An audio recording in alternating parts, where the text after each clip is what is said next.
મિત્રો જહાંગીરના મામા રાજા માનસિંહ એમને કિંગ શાસનની અંદર આ સ્નાન કુંડ એમને ગિફ્ટ તौर પર તો મિત્રો અંદર એન્ટર કર્યા પછી કંઈક આપણને આ પ્રકારનું જોવા મળે છે, જો કે આને કહેવાય છે ડ્રમ હાઉસ. પાણી ભરવામાં આવતું હતું ફરતી બાજુ અને એની અંદર મગરમચ્છ છોડવામાં આવતા હતા. હું તમને દેખાડીશ કિલ્લાનો બધાથી મોટો ઇમ્પોર્ટન્ટ પાર્ટ, જેનું નામ છે દીવાને આમ.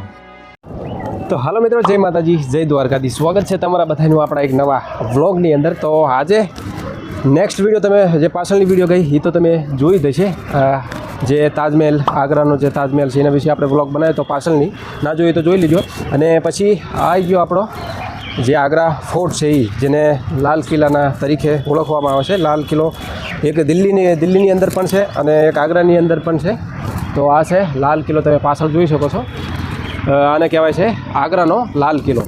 તો આજનો વ્લોગ આપણો આના વિશે રહેશે અને જેટલું આની અંદર આપણે કવર કરાય એટલું આપણે આની અંદર કવર કરશું અને તમને દેખાડવાની કોશિશ કરશું. આની અંદર રંગ મહેલ, જહાંગીર મહેલ એવા ઘણા બધા આની અંદર મહેલ આવ્યા છે. અને જેવો લાલ કિલ્લા છે દિલ્હીની અંદર જસ્ટ એવી જ ડિઝાઇન આની પણ કરવામાં આવી છે. તો વિડીયો સાથે બને રહેજો.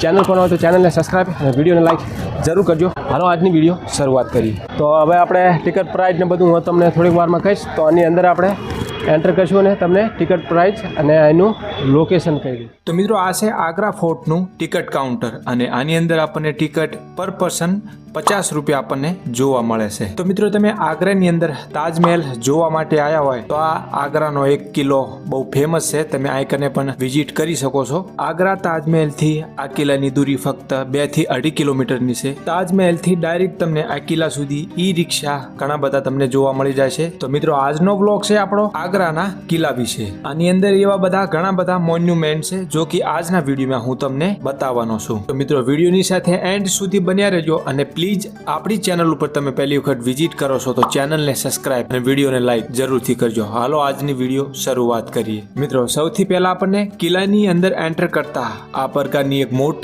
દેખાશે અને આની અંદર ઈ જમાનાની અંદર પાણી ભરવામાં આવતું હતું ફરતી બાજુ અને એની અંદર મગરમચ્છ છોડવામાં આવતા હતા, કારણ કે કોઈ પણ દુશ્મન કિલ્લાની અંદર એન્ટર ના થઈ શકે. મિત્રો આ કિલ્લાનું નિર્માણ મુગલ સમ્રાટ અકબર દ્વારા કરવામાં આવ્યું હતું સન 1565 ની અંદર અને 4000 મજૂરોની સાથે કડી મહેનત કરીને આ કિલ્લાને બનવામાં 8 વર્ષ લાગ્યા હતા. 1573 ની અંદર આ કિલ્લો બનીને કમ્પ્લીટ થયો હતો. મિત્રો આ કિલ્લો 2.5 કિલોમીટરના એરિયામાં ફેલાયેલો છે અને આ કિલ્લાની હાઈટની આપણે દિવાલની વાત કરીએ તો 70 ફૂટ આની હાઈટ ઊંચી છે. હવે મિત્રો આપણે આ કને આપણી ટિકિટ અને આપણો સામાન ચેક કરાવીને આપણે આ ગેટથી એન્ટર કરવાનું છે. તો મિત્રો અંદર એન્ટર કર્યા પછી કંઈક આપણને આ પ્રકારનું જોવા મળે છે, જો કે આને કહેવાય છે ડ્રમ હાઉસ. રાજા જાણે આ કિલ્લાની અંદર એન્ટર કરતા તો એમનું આઈકને સ્વાગત કરવામાં આવતું હતું. મિત્રો આ કિલ્લાને 75% ઇન્ડિયન આર્મી દ્વારા યુઝ કરવામાં આવે છે અને 25% એઝ એ ટુરિસ્ટ માટે ખોલવામાં આવે છે. આ કિલ્લાની અંદર કુલ 4 મેન ગેટ આવેલા છે. મિત્રો આ કિલ્લાની કંઈક અલગ જ પ્રકારની બનાવટ આપણને જોવા મળે છે. ખાસ આ કિલ્લાની અંદર ધ્યાન રાખવામાં આવ્યું છે એ છે ગેટ. એક ગેટ થી બીજો ગેટ નહીં દેખાય, બીજા ગેટ થી ત્રીજો ગેટ નહીં દેખાય.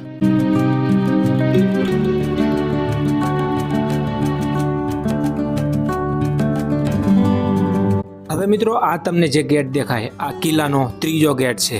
આ ગેટ થી સીધી સાઈડમાં આપણને ચોથો ગેટ પણ જોવા મળી જાય છે. આ રસ્તો આપણને બિલકુલ ઢલાન ટાઈપ આની અંદર જોવા મળે છે. એ સમયની અંદર આ રસ્તાને ખાસ ધ્યાન રાખીને બનાવવામાં આવ્યો હતો. હાથી ઘોડાના પગ સ્લીપ ના થાય એ માટે આવો રસ્તો બનાવવામાં આવ્યો હતો. મિત્રો જ્યારે પણ આ કિલ્લામાંથી આક્રમણ કરવામાં આવતું તો રાજાના જે સૈનિકો છે, જે સામેના ગેટ છે, અહીંયાથી મોટા મોટા પથ્થર રોલ ડાઉન કરવામાં આવતા હતા, જ્યાંથી કરીને દુશ્મનને આગળ વધવામાં પ્રોબ્લેમ થઈ શકે. છતાં પણ દુશ્મન પાછા ના પડતા આ દિવાલની અંદર નાલી ગોઠવેલી છે અને એની અંદર ગરમ તેલ અને ગરમ પાણીનો ઇસ્તેમાલ કરવામાં આવતો.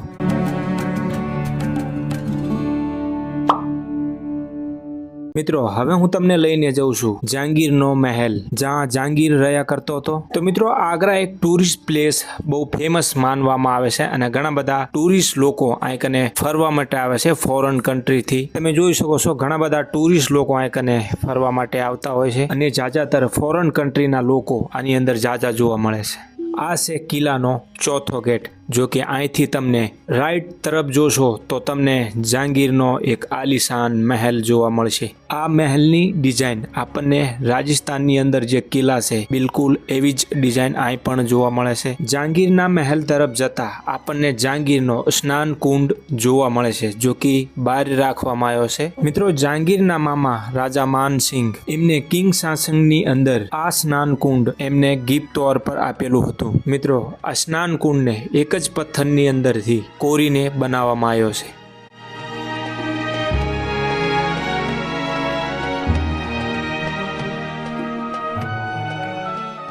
હવે મિત્રો જોશું આપણે જહાંગીરનો મહેલ, અને તમને અંદર જઈને હું વિઝિટ કરાવી દઉં કે કેવો છે આ જહાંગીરનો મહેલ. આ મહેલની અંદર બલવા લાલ પથ્થર અને વ્હાઇટ માર્બલનો ઉપયોગ કરેલો છે, અને આ ગેટ છે જ્યાંથી આપણે મહેલની અંદર એન્ટ્રી કરશું. મહેલની અંદર એન્ટ્રી કરતા આપણને ડ્રમ હાઉસ જોવા મળી જાય છે, જો કે એ સમયની અંદર અહીં કને ડ્રમ નગારા વગાડવામાં આવતા હતા. જહાંગીરના મહેલની અંદર કંઈક આ પ્રકારની મહેલની ડિઝાઇન આપણને જોવા મળે છે, અને એવું કહેવાય છે કે આ મહેલની ડિઝાઇન હિન્દુ આર્કિટેક્ચર દ્વારા બનાવવામાં આવી છે.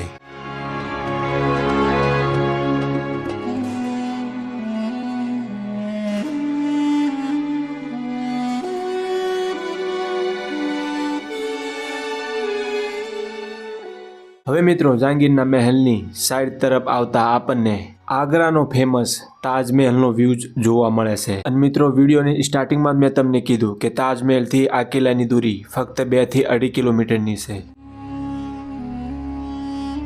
અને મિત્રો, આ એ સમયનો બાદશાહ લોકોનો હવા મહેલ કહેવામાં આવતો હતો, અને ગરમીના સમયની અંદર બાદશાહ લોકો અહીં કને ઠંડી ઠંડી હવાઓનો આનંદ લેવા આયા કરતા હતા. હવે મિત્રો, આપણે જોઈશું white marble palace. White marble palace Shah Jahan દ્વારા બનાવવામાં આવ્યો છે. શાહજહાંને 3 રાણીઓ હતી. પહેલીને કોઈ સંતાન નહોતું, બીજીને કોઈ સંતાન નહોતું, અને ત્રીજી એને 14 સંતાન થયા હતા, જેને નામ આપ્યું મુમતાજ. એવું કહેવાય છે કે મુગલોની બધાથી ખૂબસૂરત બેગમ મુમતાજને માનવામાં આવતું હતું. 14 સંતાનમાંથી એક એમની દીકરી, જો કે રોશનારા, સામે મહેલ દેખાય એ મિત્રો રોશનારાનો મહેલ છે. આ જ પ્રકારનો એક મહેલ બીજી સાઈડ પણ બનેલો છે, જો કે જહાનારાનો મહેલ છે. આની અંદર એ જ માર્બલ લગાવવામાં આવ્યો છે, જો કે તાજમહેલની અંદર યુઝ કરવામાં આવ્યો છે.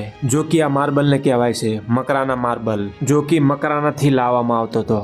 આગ્રા ટુ મકરાના 400 કિલોમીટરની દૂરી છે. હાથી ઘોડાથી આ પથ્થર અહીં સુધી પહોંચાડવામાં આવતો હતો. રોશનારાની મહેલની અંદર મિત્રો ખાસ વેન્ટિલેશન નું પણ ધ્યાન રાખેલું છે, અને જે સામે તમને આ બોક્સ દેખાય એની અંદર એ સમયની અંદર કેન્ડી જ રાખવામાં આવતી હતી. હવે આપણે આવી ગયા છીએ ખાસ મહેલની અંદર.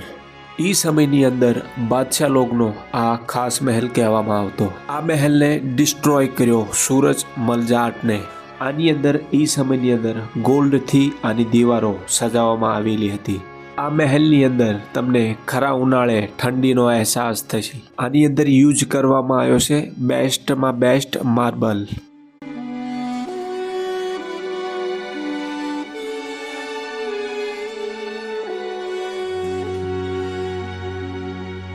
હવે મિત્રો, તમે જોઈ રહ્યા છો આ છે દુનિયાનો લિવિંગ પાર્ટ, જ્યાં શાહજહાંને એના પુત્ર દ્વારા 8 સાલ અહીં કને કેદ કરવામાં આવ્યો હતો. આની અંદર મિત્રો તમને કલર સ્ટોન જોવા મળશે. આ કોઈ કલર નથી કરવામાં આવ્યો. આની અંદર માર્બલથી આ પ્રકારની ડિઝાઇન બનાવીને આ પાર્ટને ખૂબસૂરત બનાવવાની કોશિશ કરેલી છે. આની અંદર દિવાલની અંદર નાના નાના જે ચેમ્બર દેખાય એની અંદર એ સમયની અંદર લાઇટ સિસ્ટમ નથી, એટલે એની અંદર કેન્ડીજ રાખીને આ મહેલની અંદર રોશની કરવામાં આવતી.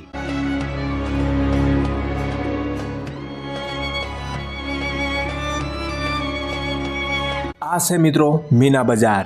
એ સમયની અંદર કિલ્લાની અંદર જેટલી પણ લેડીઝો હતી એમના માટે એક શોપિંગ મોલ બનાવવામાં આવેલો હતો. આની અંદર એક બજાર લગાડવામાં આવતી. એ સમયની અંદર જેટલી પણ કિલ્લાની લેડીઝો છે એમની માટે અલગ અલગ ગામડેથી આ કિલ્લાની અંદર લેડીઝો સામાન વેચવા આયા કરતી હતી. આની અંદર મલ્ટિપલ ઘણા બધા કમરા આપણને જોવા મળે છે, જો કે આજના સમયની અંદર બંધ રાખવામાં આવે છે. આ મીના બજારની અંદર ફક્ત લેડીઝો વસ્તુ વેચવા આયા કરતી હતી. જેન્ટ્સને આ જગ્યા પર અલાઉ નહોતું. રાજાની રાણીઓ અથવા લેડીઝોને આ કિલ્લાની બહાર જવાની પરમિશન નથી, એટલે આ કિલ્લાની અંદર મીના બજારનું નિર્માણ કરવામાં આવ્યું. હવે મિત્રો હું તમને દેખાડીશ કિલ્લાનો બધાથી મોટો ઇમ્પોર્ટન્ટ પાર્ટ, જેનું નામ છે દીવાને આમ.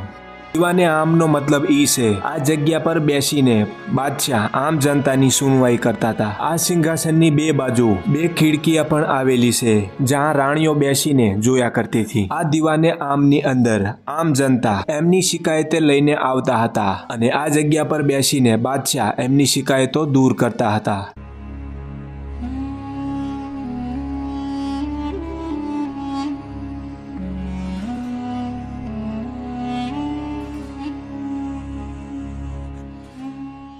મિત્રો આ છે જ્હોન રસલની કબ્ર, બ્રિટિશ ગવર્નર. આની ડેથ થઈ 1857માં. એવું કહેવાય છે કે આ બહુ મોટા ઓફિસર હતા. આગ્રાથી લઈ પેશાવર સુધી દેખભાલ કરતા હતા અને આની અંદર એક બ્રિટિશ ટોપ પણ આવેલી છે જો કે બ્રિટિશ દોરની આંકણે રાખવામાં આવેલી છે.